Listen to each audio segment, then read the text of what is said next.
Vladdy is coming to the Yankees because Stanton can't come back. Whoa. Because Talk Stanton about cannot come bold. back. Okay. You heard it here first from Ryan.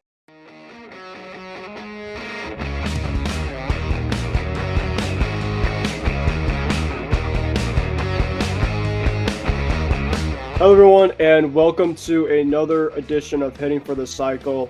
I'm your host, Ben Kruse, alongside my co-host here, Ryan Touhey. And Ryan, we've made it, my friends. We're officially one day away. One day away specifically from both our favorite days. There's obviously more March Madness, but that's kind of besides the fact. But the fact that I'm wearing my jersey and breaking out my team's gear, you're wearing your Yanks hat, we're here, buddy. Should be really exciting. Yeah, we're recording this the day before opening day for everybody besides the Dodgers and the Cubs, obviously, because they opened up in Japan. But everybody, the real thing starts for them on Thursday, March 27th. And I'm looking forward to torturing myself for 162 more days this season. Should be an interesting and fun year, though.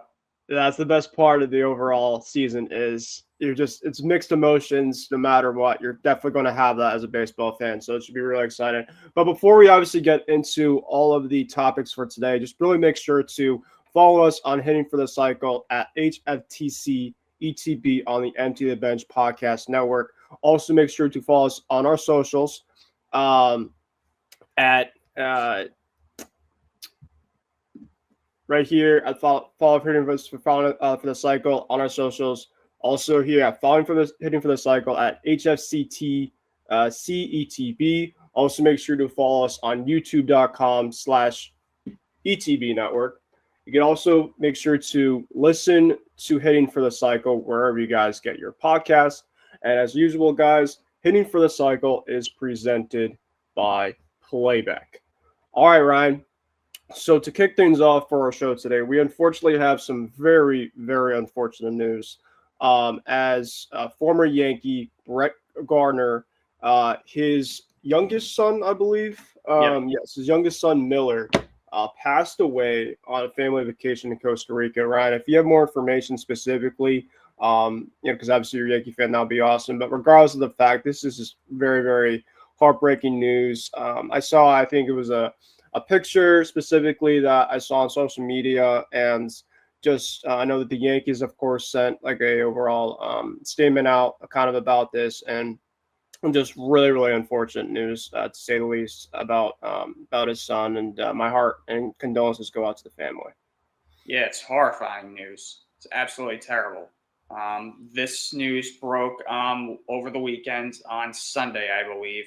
I actually received a text from from my best friend from high school, who isn't even really into baseball as much as me, but he sent me the link, and my heart just sank. I mean, Brett Gardner obviously, was a lifelong Yankee. That was the only organization he ever played with, 14 years in the major leagues, and he was definitely a perennial fan favorite ever since he came up with the Yankees in 2008.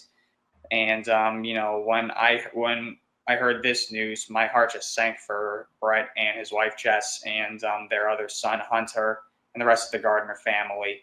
I mean, Miller Gardner was only 14 years old, and apparently he passed away in his sleep, like you mentioned, during a family vacation in Costa Rica last Friday, March 21st. And the details around this are very murky. There's really no clear, definitive answer as to what caused his death. Authorities are still investigating this. They performed an autopsy on him, and there was the proposal that he may have died from asphyxiation.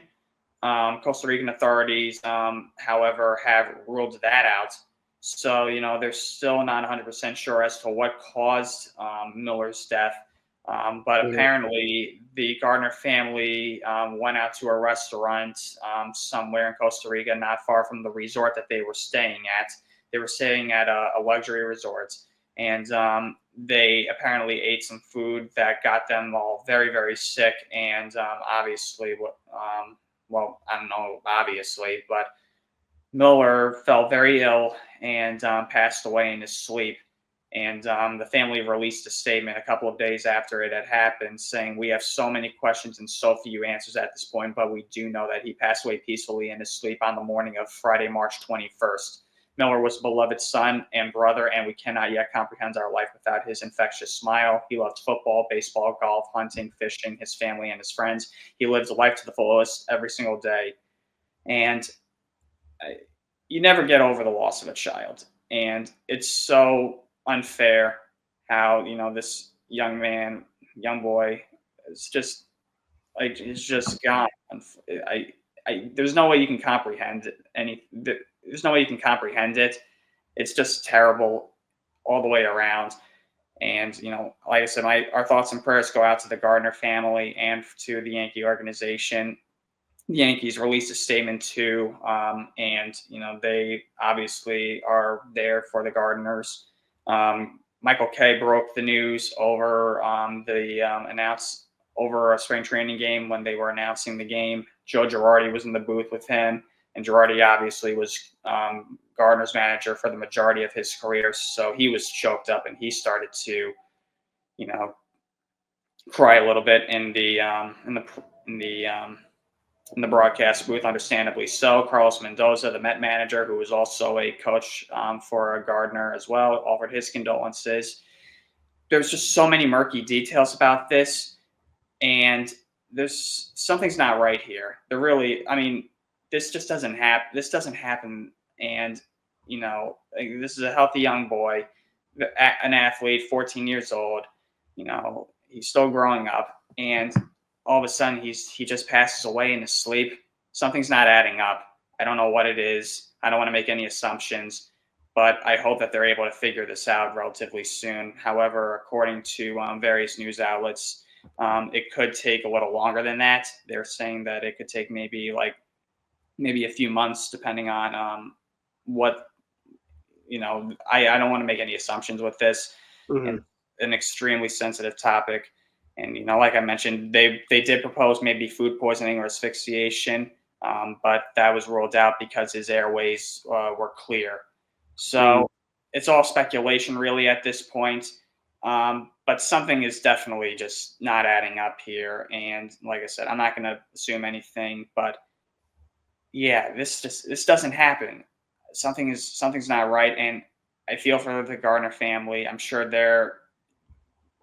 I don't even know how they can even wake up in the morning right now and start a new day, knowing that their son is not with them anymore, and he was only 14 years old. That's not fair. It's not fair at all, and it's terrible. It's absolutely terrible news. This is one of the worst stories I think we've ever covered here on Hitting for the Cycle, and yeah, and I think, as we obviously before we go to our next topic, I do think it's necessary to have a quick 30-second moment of silence for Miller Gardner.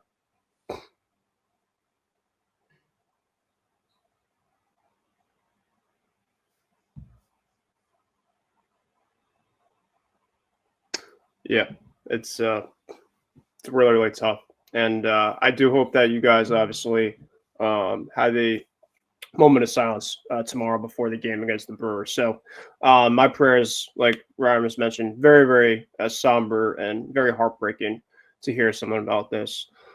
Moving on, we're going to get into Mookie Betts. Or no, I'm sorry. Cal Raleigh. Thank you. Cal Raleigh is next. Cal Raleigh and the Mariners agreed to a 6-year, $105 million contract extension. Sources tell ESPN. The deal starts this season and it has buying out 3 years of free agency. It's a huge deal to keep a franchise catcher in Seattle. Now, Ryan, I obviously sent you this specifically off the air yesterday. And, the Mariners, we talked about the Mariners in the offseason, a team specifically that really wasn't spending a whole lot of money, at least with their offensive production. Raleigh, at least to me, I think that it's a lot of money, right? 6 years, 105. That's pretty much you're banking on specifically a guy that, is a switch hitter, which is great. His catching is pretty good, but his offense specifically, I don't know it's going to be able to sustain, number-wise specific. I feel like for him, he's very, power or nothing. Like, you pretty much talked to me about off the air. So, yeah, I think he's a great catcher. But in terms of like for the Mariners, they had to do something. And I guess this is kind of one of the big things that Jerry DePuto saw was to pay a massive contract to Cal Raleigh. Yeah, well, the Mariners don't usually hand out long-term contracts. I mean, the last one they did was to Julio, obviously, and that was a record. That was a franchise record contract. But they're looking to build a foundation and around Julio, and they thought that this was the right guy to give a contract to. So, I mean, Raleigh, I agree with you. Raleigh, he's decent, all right. He's a decent ball player, but I don't think he's necessarily a superstar caliber player, and I don't think he's worth this kind of contract and this amount of money. I mean, Raleigh, he's only 28 years old. He just turned 28 a few months ago. We all know he has pop in his bat, and last year was a career year for him in terms of home runs and RBIs. He hit 34 home runs, and he had 100 RBIs. And for a catcher, that's very, very good. But, I agree with you when you say that you don't think that he's going to keep up this kind of level of production throughout the duration of his deal. And I wholeheartedly agree. And I told you this off the air yesterday when this news broke.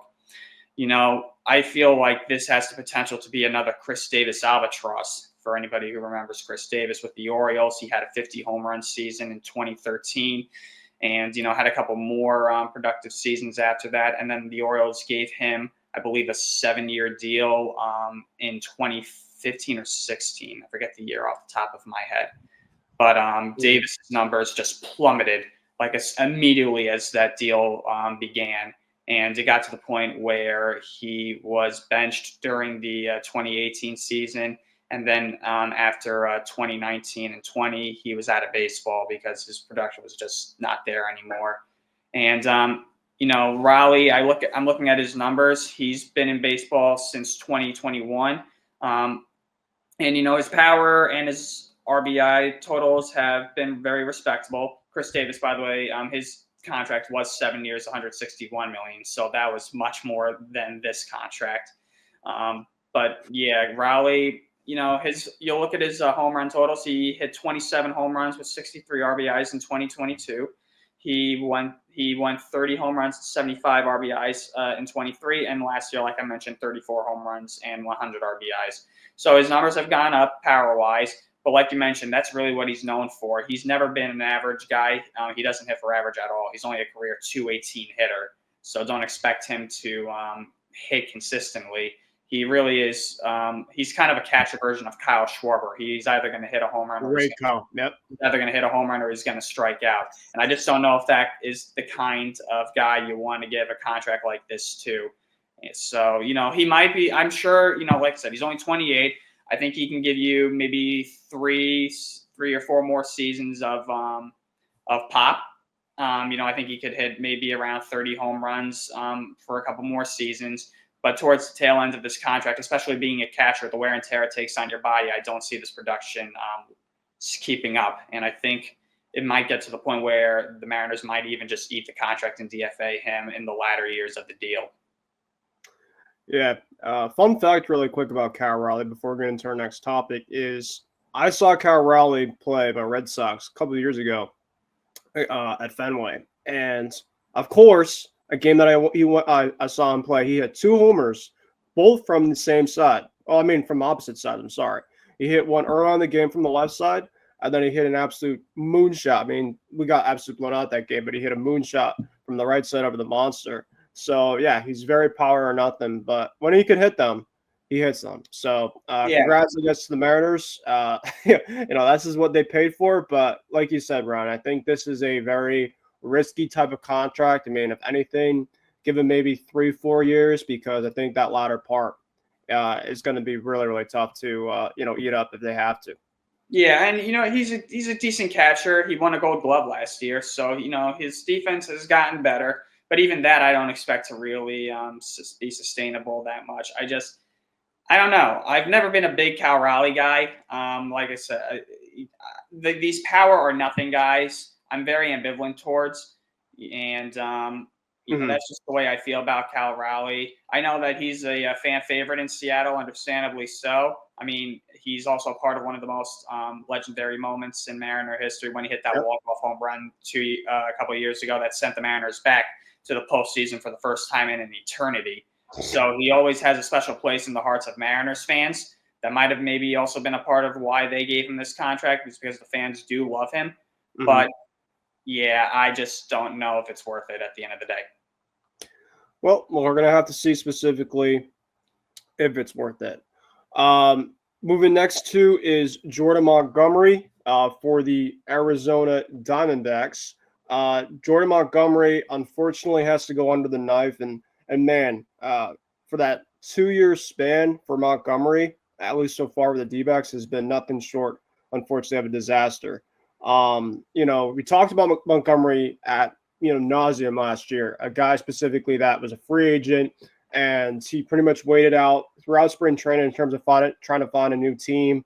He comes in finally from the Arizona Diamondbacks. They give him a contract, and his numbers last year: 8-7, 8 wins, 7 losses, and he did have actually one save, but his ERA was at 6.23.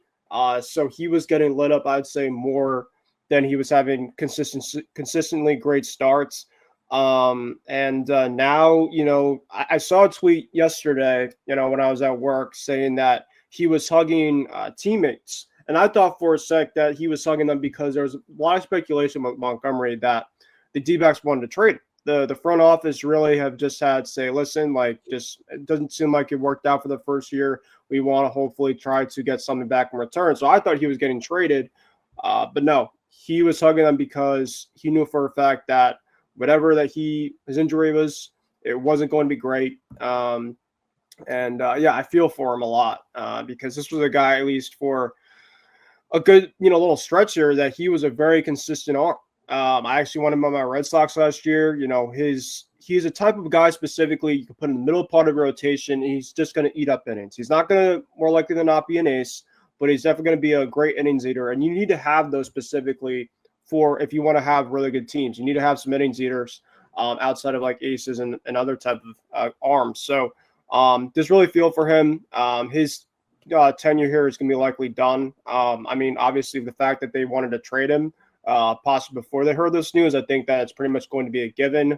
Unfortunately, now for any team that wants him, and like I said, I really wish Monty well. I mean, this absolutely sucks.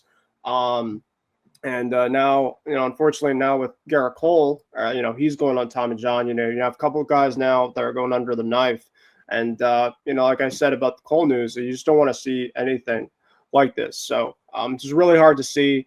Thankfully for the D-backs, they do have, obviously Burns now. They have Gallen, they have Merrill Kelly. So Monty was obviously going to be a 4 or 5.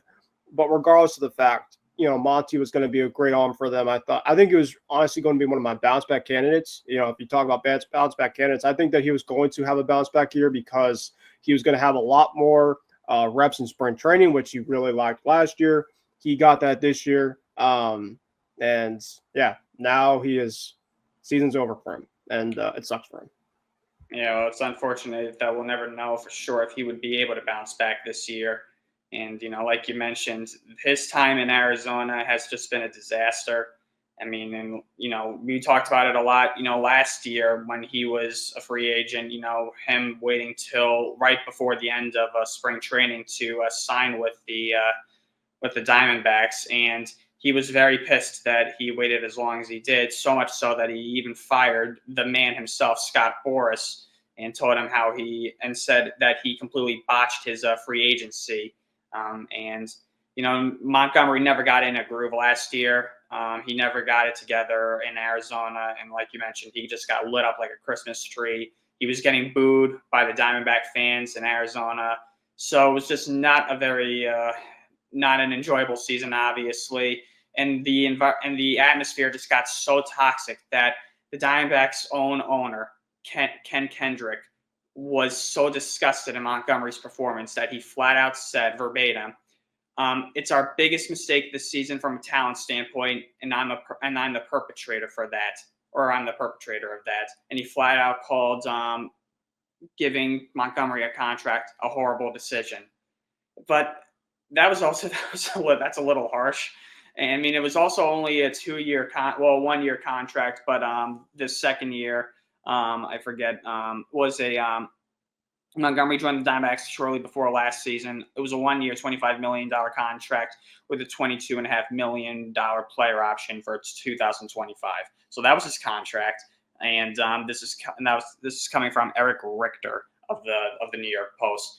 So I mean, the contract isn't egregious. It was only 2 years. And, I've seen way worse contracts than Jordan Montgomery. I mean, don't get me wrong. This contract is bad, and it might go down as one of the worst contracts in the history of the Arizona Diamondbacks specifically. But, I mean, but let me tell you something. My Yankees have given way worse contracts to way more undeserving players than Jordan Montgomery. Prime example, Aaron Hicks. I will never forgive them for that contract. That still bothers me. We're still paying him, by the way, and that still bothers me to this day. I mean, shit, it could be worse. Bobby Bonilla with the Mets. Yes. That's probably way up there. So, that makes the Aaron Hicks's bad contract look bad. I mean, look like nothing. Yeah, I know. And you guys have also had your share of bad contracts before, such as DePanda himself, Pablo Sandoval. Yeah. So, yes, that was kind of mean of Kendrick to just, of the guy just completely kill Montgomery. And, obviously Montgomery didn't want to pitch to a 6 ERA. And, he was mad at himself, I'm sure, for waiting as long as he did to sign. And, like I mentioned, he was mad at Boris too. But, the Diamondbacks obviously expected more out of Montgomery because he helped the Rangers to a world championship the year prior. And he was an integral part of that team's title. So, they were hoping for the same thing this year, last year in 24, to help the Diamondbacks get back to the World Series. And obviously fell way short of expectations. And, yeah, it was it was just terrible. He's obviously missing all of this season, and he's going to miss about half of next season, depending on how his recovery goes. This is Montgomery's second Tommy John surgery in his career. He previously had one in 2018 when he was with the Yankees. So, this guy has had a hard time staying healthy. When you have Tommy John surgery twice, I mean, it's kind of hard to come back from that, really. I mean, only a handful of guys have come back from 2 Tommy John surgeries and have still been effective. I mean, one guy that comes to mind is Nathan Eovaldi, who's had multiple Tommy John surgeries and has remained effective after both of them. But, undergoing this serious procedure twice, I think it might take a toll on his body. I don't know if he'll ever be the same again after this operation. But I think one thing is for certain, he's definitely not going to be a Diamondback whenever he does come back. And honestly, based on how poorly he pitched in 2023 in 2024, and the fact that he is undergoing another Tommy John surgery, honestly, it wouldn't surprise me if he has difficulty finding a job when he's ready to come back. I don't know how many teams are going to be interested in his services. Maybe the Yankees for a reunion if they want to add some pitching depth. But yeah, I mean, we'll see what happens. But I obviously wish Jordan Montgomery the best of luck in his surgery and his recovery time. You feel for the guy. I've always liked Montgomery. And yeah, it sucks.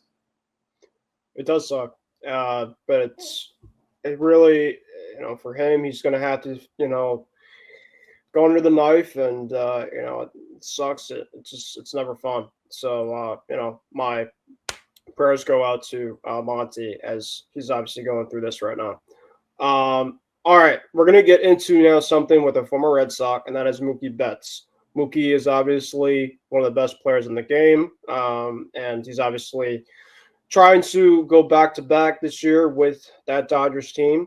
So Mookie, for his opening day status, basically what happened, so he was dealing with a illness, and pretty much the illness that he had was kind of something within, I think, a stomach bug or something that apparently he was telling reporters the other day that he hasn't been able to keep down solid food without vomiting for 2 weeks, and lost about 15 pounds, 25 pounds specifically from the illness. So now apparently he said he feels a lot better. In LA, he said his body feels great. This is coming from ESPN, by the way. I've been able to work out. I've been able to pretty much do everything but eat, which is very strange. So the symptoms have been kind of going away. I just have to figure out how to get my stomach to kind of calm down. I don't know, Ron, if I've ever really kind of seen a type of thing in which typically when you feel sick, right, you just can't do, at least for me, you can't really do anything else. At least, not only eat, but like just physically, like when I'm sick, I just pretty much sleep. But for him, he was able to, pretty much do everything specifically physically, but he just can't eat. So he did not play the Monday game at Angel Stadium against the Angels. But right now, reportedly, he's a launch shot for the Dodgers opening day game tomorrow as they take on the Detroit Tigers. He also said it's really hard to fathom not eating and going to play a game, which 100% I agree. So it looks like I'm going to be light for a little bit, maybe a little bit of up battle bit for the beginning of the season. But no, I just want to play. I'm kind of tired of sitting, tired of throwing up, tired of doing all this. I just really want to play baseball. This is kind of something for Mookie that I don't know if he's ever really faced before. But if there's any type of guy that I think can come and battle for something like this, it's Mookie Betts. I mean, Mookie is just a guy that does everything. He can bowl really well. He can play baseball really well. So I know that he's going to battle through this. But Ryan, it's a really, really weird sickness that he's definitely going through right now. Yeah, it is. It's very bizarre, and I mean, it's mysterious too, and kind of like, I mean, I know it's obviously not the same situation with what the Gardner family is going through. Obviously, that's way worse than this, but there's really no explanation as to what caused his illness and what it is necessarily, and according to Mookie, he just started throwing up solid food. And, before you knew it, he went down from like 175 pounds to 150 pounds. So it was just, he basically described it as his body was eating away at itself. That's basically what he described it as. And, sometimes, athletes just deal with freak health issues, and this is one of them. Mookie it still comes across as a guy who takes the absolute best care of himself, probably better care of himself than most Major League Baseball players do around the league. And for him to be dealing with something like this is kind of bizarre, because you look at Mookie and you're kind of thinking to yourself, that's the kind of body you need to have in order to be a successful Major League Baseball player. And he pushes himself. But if I had to guess, maybe he pushed himself maybe a little too hard. Mookie really, really pushes himself when it comes to training. I mean, I think if I'm not mistaken, he he does a lot of throwing, obviously, in the outfield, and he has to make I think he does 50. He needs to make 50 perfect throws from the outfield to second base, something along those lines. I've heard these stories about his rigorous training regimen.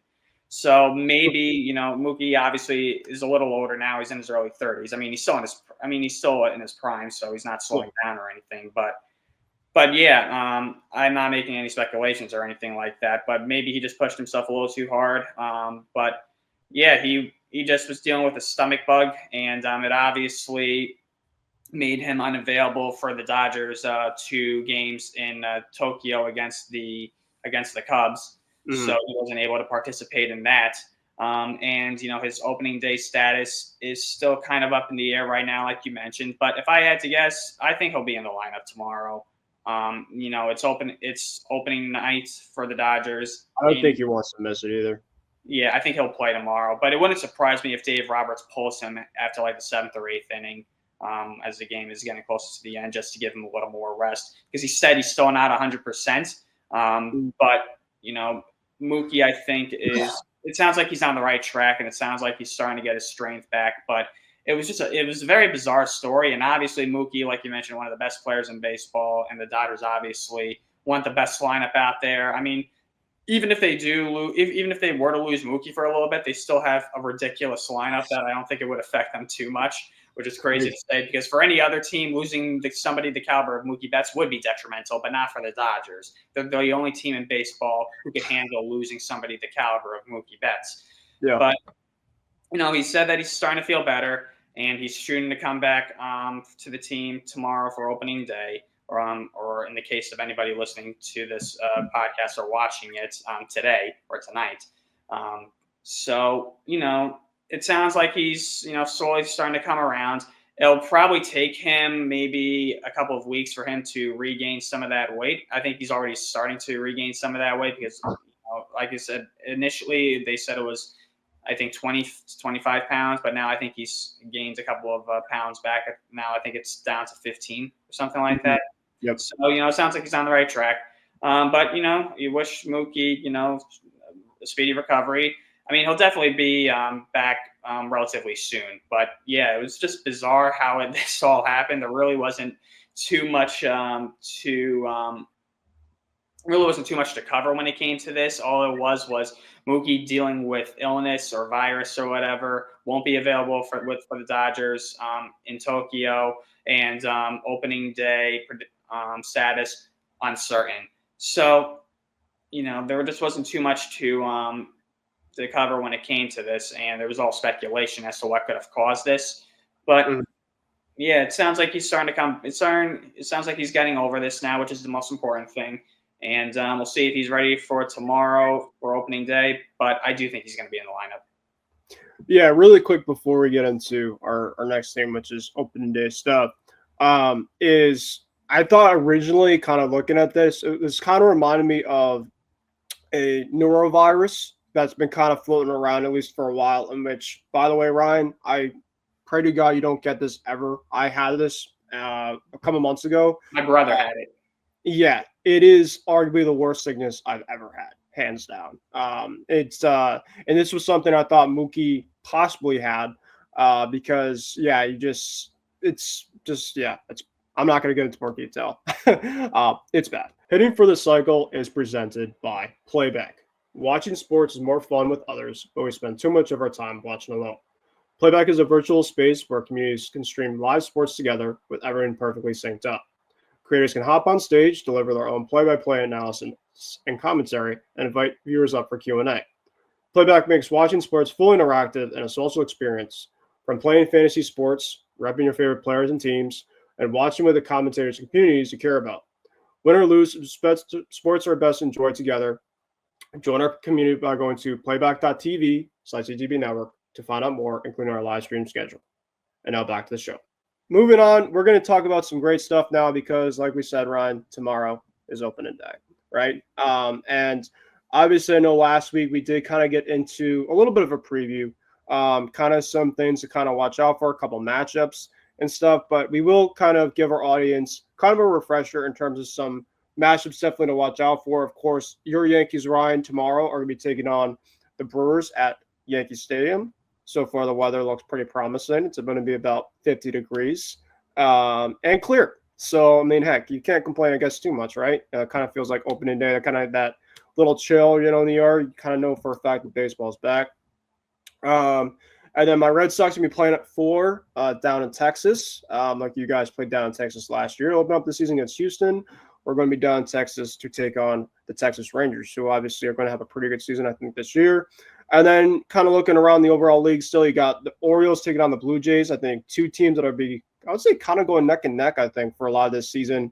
The Phillies and Nationals, the Phillies obviously are going to have a lot of high expectations against the Nationals teams that I think that's going to really, I think, blossom onto the scene because they have a lot of young prospects coming in. The Angels and White Sox, Ryan. I mean, Ryan, if you're going to be spending time watching that all weekend, I highly suggest you to watch something else personally, but that's just maybe me. But yeah, if you want to watch it, I respect that. Those two teams specifically will be down the cellar for, I think, most of the season. Guardians and Royals, right? Guardians and Royals, I think, is going to be a very, very fun weekend matchup because those two teams I definitely think will go back and forth, I think, a lot this year. So this is definitely an opening preview for that. Giants and Reds, I think, a really underrated fun matchup there. The Mets and Astros, I think, will be good. Braves Padres, I think, could, possibly be, a playoff potential type of series, down the road. Who knows, right? Pirates and Marlins, so that's basically NL version of the White Sox and Angels. You got the Twins Cardinals. Tigers Dodgers, I think, could be great. A's Mariners, and then you got Cubs and D-backs. So a lot of really good matchups. I do applaud the MLB for giving us a lot of great baseball matchups for opening day, because sometimes we don't get that. Sometimes we just get a lot of kind of to start the season. But right out of the gate, Ryan, I think we're gonna have a lot of great matchups. I know we did kind of talk about some matchups that really stood out to you, but Ryan, if you want to, what are some things that you're really looking forward to come tomorrow? Well, when it comes to tomorrow, obviously, I'm interested in how my team does, obviously, against the Brewers. But I'm also really intrigued by the matchup on Saturday against the Brewers, because we will be facing Nasty Nestor. Nestor Cortez returned to Yankee Stadium after being traded to the Brewers. And we'll see if we're able to hit his nasty stuff. He was on our side for a couple of seasons and obviously turned into a pretty solid pitcher. We'll see if we're able to hit that funky wind-up slider, gunk, goo, whatever the hell you want to call it. See how our hitters fare against that. I'm sure Nestor will get a nice ovation from the stadium crowd when they introduce him on the third base line for opening day. I just feel bad for Nestor that the last thing people are going to remember about him as the Yankees giving up the grand slam to Freeman in the World Series. Feel bad that that's going to be the last image, because he did so much good for them rather than that. And, I don't blame him for that. I blame mostly Aaron Boone for that, unfortunately. But I think the crowd will give him a nice ovation at the stadium. So I'm looking forward to Saturday, actually, a little more than opening day. But opening day is a pretty good matchup. It's Carlos Rodon against Freddie Peralta. I don't think the Yankees really have seen Freddie Peralta, like maybe once or twice. But you guys don't play them a lot. Yeah, so we'll see how the Yankees fare against him. So I'm intrigued by that. Obviously, that's the thing that I'm looking forward to the most. Just looking through some of these other matchups. I mean, the Tigers and the Dodgers obviously are in prime time on ESPN on Thursday night. And that's Tariq Skubal, the reigning Cy Young Award winner in the American League, against Blake Snell, who's the reigning NL. Oh, wait, did he win the Cy Young last year in 24? I'm trying to remember if it was 23 or 24. I think it was 23 that Snell won it. So I'm trying to remember who the heck won the NL Cy Young last year. Why am I blanking on this? I am always getting confused with 2023, 2024. Hold on a sec here. 2024. Yeah, Chris Sale. Oh, Sale, duh. Yeah, holy crap. Yeah, Snell won this. Because Sale just couldn't stay healthy. Yeah, of course he became NL Cy Young because he couldn't stay healthy with us at the end of part of his career, and then boom. Right? Yeah, so it's a battle of former Cy Young Award winners. Tariq Skubal against Blake Snell at Dodger Stadium on Thursday night, so that ought to be an interesting matchup. And, I'm going to kind of make a bold prediction here. Obviously, a lot of eyes on the Dodgers, rightfully so. They are the defending world champs, and they are favored to repeat as world champs this year. But, I'm kind of going to go out on a limb here, and I'm going to say they get off to a slow start this season. A lot of teams that get predicted to have a great year and are coming off a very successful previous season. Mm-hmm. Sometimes they can have a little bit of a hangover. And, I'm not saying the Dodgers will have a hangover the whole season. I think they're too good of a team to have a full season hangover. But I'm going to say they get off to kind of a slow start. They'll come out of the gate stumbling a little bit. I know they won the first 2 games against the Cubs in Japan. But, I'll say that they, struggle a little bit for like the first maybe 3-4 weeks of the season before starting to right the ship in like early to mid-May. And Dodgerland will be freaking out in the beginning, and everybody will be pointing their fingers at the Dodgers saying, haha, you guys are overrated. And then the Dodgers will remind everybody who they truly are once May rolls around to remind them, you had your fun, now it's time for us to kick your ass. So that's how I feel about the Dodgers. They'll still they're going to have another good year. So I'm not worried about that at all when it comes to them. The Braves and the Padres, that also looks like a very good matchup. Chris Sale, the reigning NL Cy Young Award winner, going up against Michael King. King, the opening day starter for the San Diego Padres this year. So I'm happy to see that. King has turned into a very, very good starting pitcher for them. Really, that Juan Soto trade has worked out for the Padres pretty nicely for the most part. And, the Padres are kind of a question mark. People know that they still have talent on that offense and in that rotation, but they're just wondering if they are able to sustain it for a full season, considering how good the Dodgers are And, the Diamondbacks are obviously an improved team this year. So, we'll see if the Padres are still able to compete this year in the National League West. So we'll see about that. I also am interested in the divisional matchups of the Blue Jays and the Orioles, and I'm also interested in the matchup between the Mets and the Astros, because Clay Holmes is going to be making his opening day starts as a pitcher, because of course he is. And he will be going up against Framber Valdez, who is the new ace of the Astros. It's going to be a really interesting season in Houston. It's going to be really intriguing to see how they fare without Kyle Tucker. And now they obviously are no longer with Justin Verlander. So, they obviously brought in Christian Walker, like we mentioned, but it's kind of interesting to see where they go from here, especially and they also don't have Alex Bregman, I forgot to mention. So they're definitely an inferior team, if you ask me, compared to previous seasons. And they're taking a gamble with putting Jose Altuve in left field. If I got to be honest with you, I don't think that's going to last long. I think it's just going to kind of get blown up in their face. And I think eventually they're just going to have to move Altuve back to second base. I just don't see this working out for them. I just don't see Altuve, to me, is not an outfielder. So we'll see how that goes. But yeah, there's some things to look forward to when it comes to opening day. And in terms of teams I think who are going to really have a good opening day weekend, I think the Mets are going to have a great weekend in Houston. The Mets have always been a great opening day team. I think they have the best record on opening day out of all 30 major league teams. Opening day records are kind of irrelevant, obviously, but you obviously want to get the wins out of the way. You want to get them under your belts. And I think the Mets are going to do that this weekend. I think they're going to give Houston a little bit of a rude start to their season, kind of like how the Yankees did last year. I'm going to take one gamble here. One prediction I'm going to have, I say the Mets sweep the Astros in Houston this week. Wow. I'm going to give the Mets sweep in Houston. I think the Astros are going to get off to another tough start this season.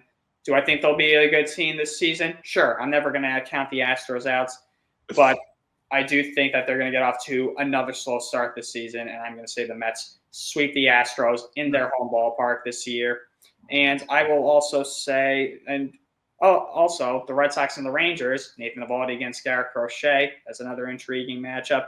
Is it a 3-game set or a 4-game set for you guys against the Rangers? Oh, it's 4 games. 4 games against the Rangers this weekend.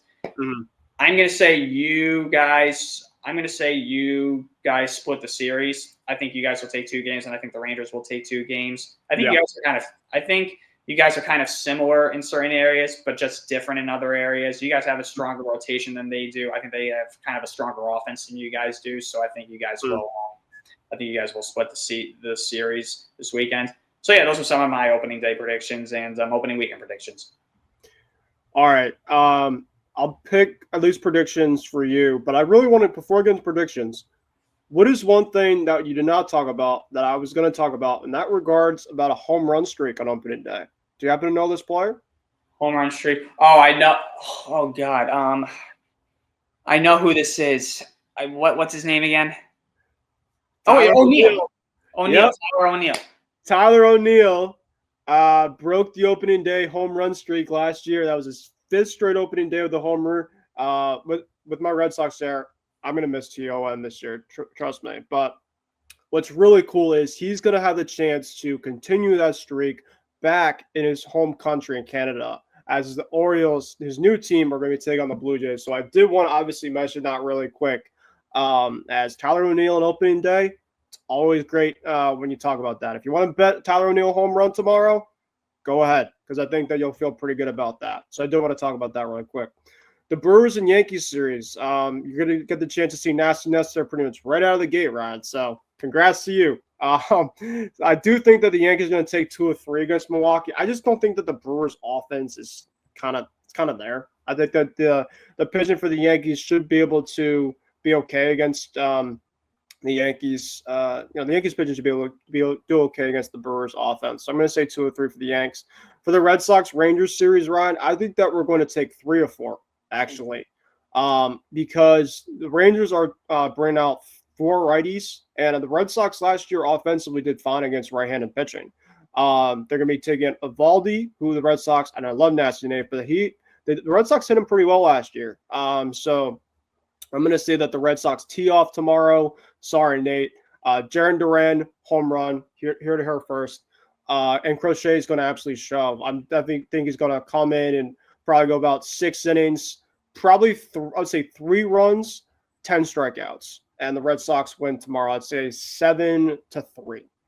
And then the rest of the series, so we have Crochet, Evaldi.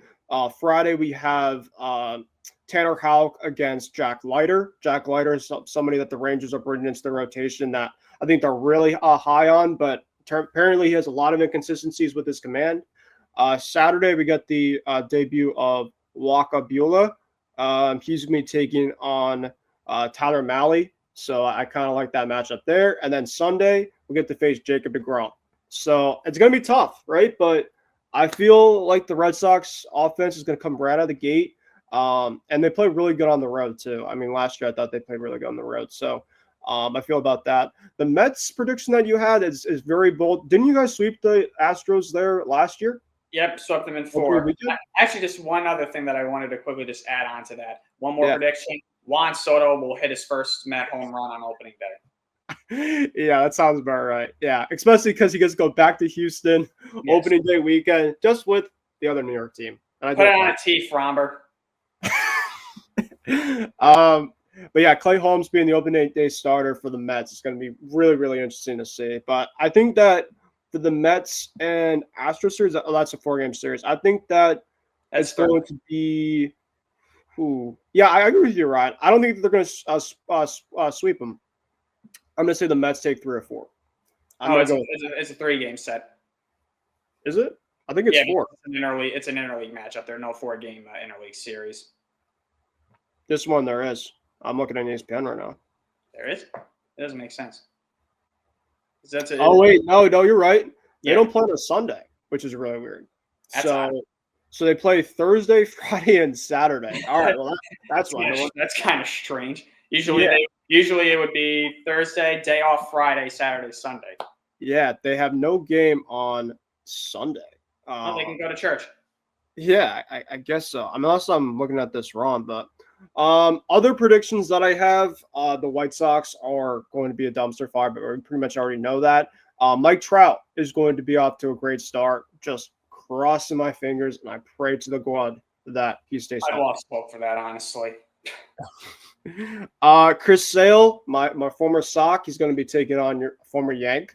So I'm excited for that. It's going to be the same time as the Sox Rangers. So I'm going to have to hopefully break out the MLB.TV and hopefully see Chris absolutely shove. That's going to be an interesting series for sure.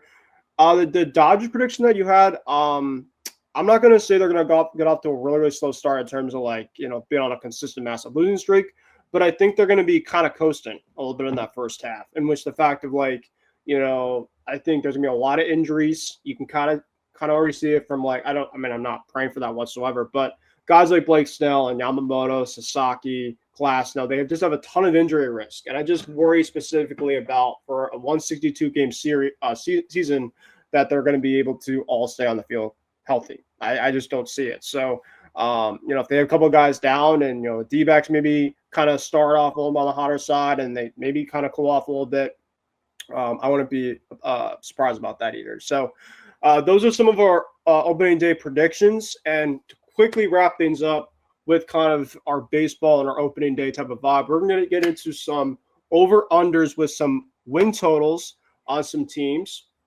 So, Ryan, if you want to, we will start with the Yanks. Right now, the Yanks, according to DraftKings, they're over under here. Let me quickly get into my.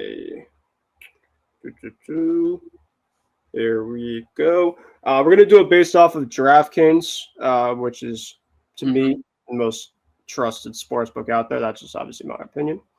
So right now, DraftKings is giving the Yankees 89.5 wins. Do you go over? Do you go under? Ooh. That's tough. You know what? Very slightly give me the over. Not much more than 89. I'd say maybe anywhere from like 90 to 93 wins. I'm going to go over. I think that your bullpen's going to do enough, and the American League itself, Ryan, you got to take this into account. It's pretty weak. So I think that the Yankees are going to be able to tee off. I mean, look at the AL Central. You guys absolutely teed off on the AL Central, and I think that the AL Central has not made massive strides to me. That pretty much tells me, oh my God, like the AL Central is coming for the Yankees now this year now. So I think that you guys are going to be fine. Even without Garrett Cole, you'll still own the AL Central. So I think that pretty much takes into account that you guys should be able to eclipse it. I have you guys winning about 94, 95 games. Mm-hmm.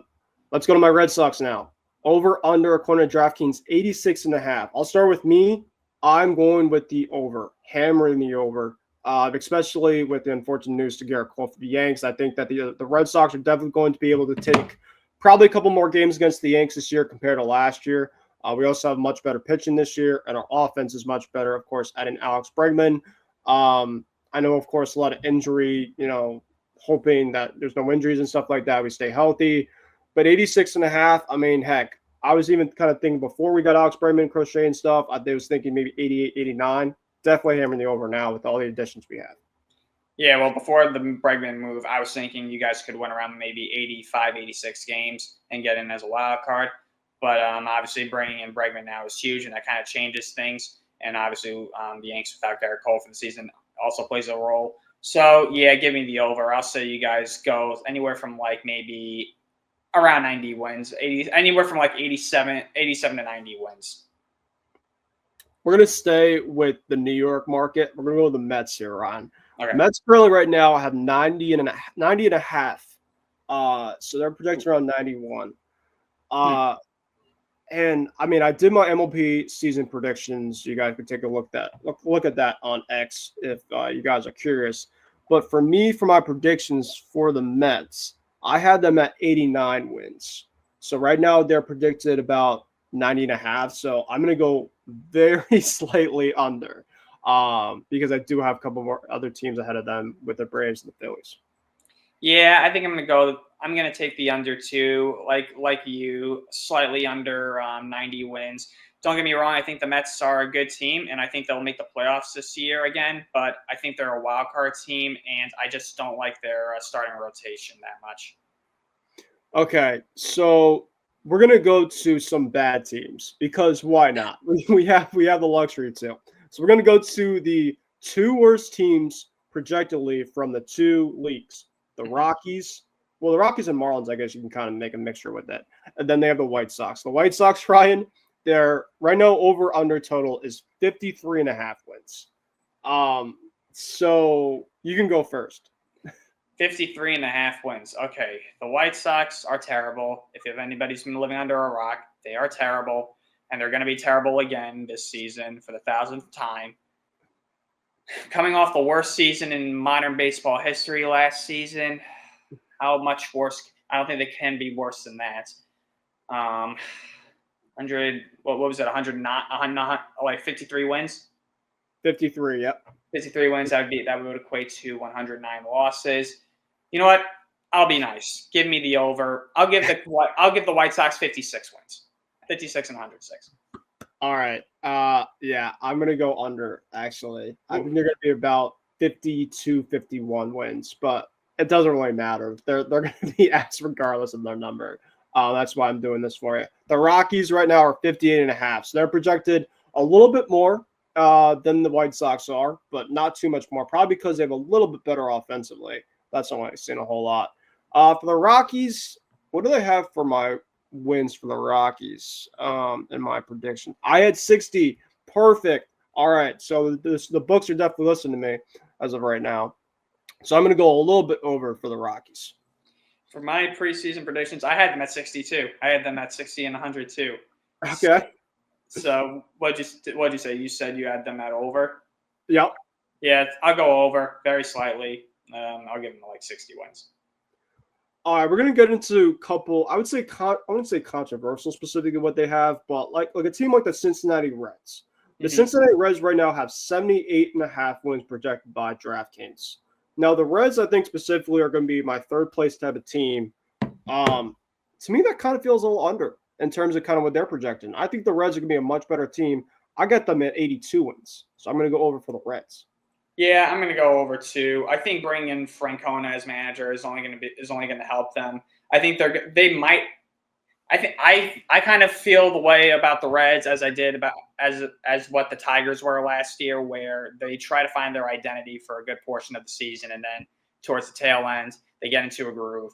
And I don't know if the Reds are necessarily a playoff team because the National League is just loaded, but I think the Reds can win anywhere from like 80 to 85 games. So give me the over. All right.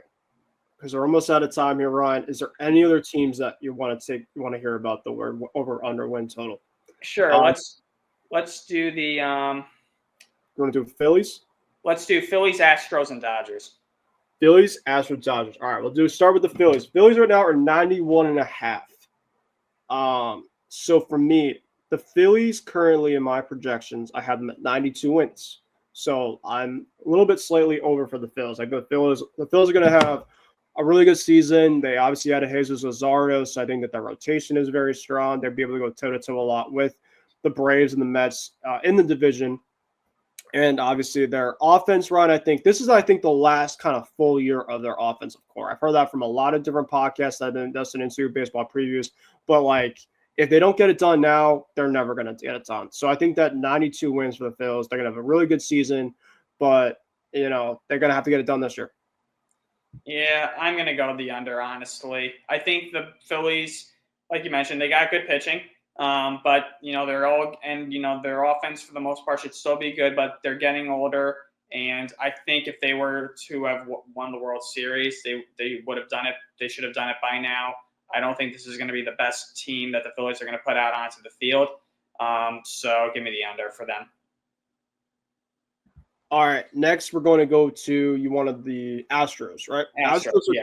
Astros is going to be 87.5. I think that's actually a pretty fair guess, estimated-wise, because I'll have to see in terms of what I had, because I do have them in the division. So I probably have them. Yeah, I have them over. I'm going on a limb here, Ryan, because one of my hot takes for the MLB season predictions is I think they're going to get Nolan Arenado at the trade deadline. They're going to put Jose Altuve out to DH. Wait, no. Hold on, because they would have to have Yord on there. I have to kind of figure about that. But they're going to get Arenado. I think they're going to have Arenado to play third, Paredes to second. So they're pretty much going to shift Paredes from third to second. And I think that Arenado with the Crawford boxes is going to be absolutely fantastic. And so I guess Altuve is going to still have to maybe Paredes would have to go out to left or something. They'd have to kind of figure things out or whatever. But I got the Astros over here in this case. Yeah, I had the Astros at 87 and 75. So in that case, I'll pick the over here. I'll give them like 88, 89 wins. So yeah, it's going to, like I said, kind of an interesting, one of the more uncertain seasons for the Astros in recent memory. Yeah, I mean, because as much as they did lose a lot of their cornerstone guys like Presley, Tucker, and Bregman, they did bring in some guys specifically that I think just absolutely mash, and they're made for that part too. It's not the fact that they just mash, but they're made. I mean, the righty pull swing from Paredes and Walker, I mean, they're going to make absolute dent marks over in the Crawford boxes. Just pray just not against our teams, right? So, and the last one was the Dodgers. And the last one was the Dodgers. Ryan, do you want to guess specifically what they had for the projection of the Dodgers? This is absolutely a slap in the face. 105? Close. It was 103. They really, 103. And you could say, well, I mean, that's really, really, really good for so many other teams. The Dodgers got even better, Ryan. I mean, just like, come on, like. So for me, I'm definitely hammering the over. I think the Dodgers are going to win about 110, 113 games. So about 10 wins more projected than what the bookies are saying. That's pretty bold. I mean, if you're on a 110, 111 win pace, I mean, you almost never lose. You almost never struggle. Yeah, you have 110 and 52 this year. Well, that's pretty bold. I mean, the Dodgers won 111 games 3 years ago, so it's not out of the realm of possibility. I think that's a little too high, but I still think the Dodgers are going to be a juggernaut. Like I said, I think they'll get off to kind of a slow start, but I still think they're going to kick ass this year regardless. So I'll go over, but I'm not going to go that high. I'll go like 105, 106 wins. And really quick before we end the show, Ryan, let's make both of us one bold prediction that we haven't gotten the chance to talk about yet for the offseason coming into tomorrow. For me, Ryan, I kind of already said it. I think that the Cardinals are going to have a full-on rebuild. They're going to fire Ollie Marmol, and Arenado is going to the Astros. All right. Well, I could see that happening. A Super Bowl prediction. Oy vey. What could we do here that is interesting? Well, I have Vladdy winning the MVP this season in the American League. Because he gets traded at the deadline. And that's what I'm thinking. All right, this is a hypothetical scenario. If the Blue Jays struggle this season, and they start to deal and they do deals at the deadline, Laddie is coming to the Yankees because Stanton can't come back. Whoa. Because Talk Stanton about cannot come bold. back. Okay. You heard it here first from Ryan. I don't know. I don't know if that'll happen. That's why we talk about it bold, my friend. You said bold, so there's bold. But what's not bold is, unfortunately, folks, we are out of time. Thank you guys for watching this episode, Hitting for the Cycle, opening day edition. Ryan, we're so excited to finally have baseball to watch that is meaningful baseball. Best of luck, my friends, to your Yankees, as long as they're not taking on my Red Sox. Red Sox, I am very, very excited for you to come back. I haven't been able to say that for the last couple of years. And let's go get some ass. So thank you guys for watching, and we'll see you all next time.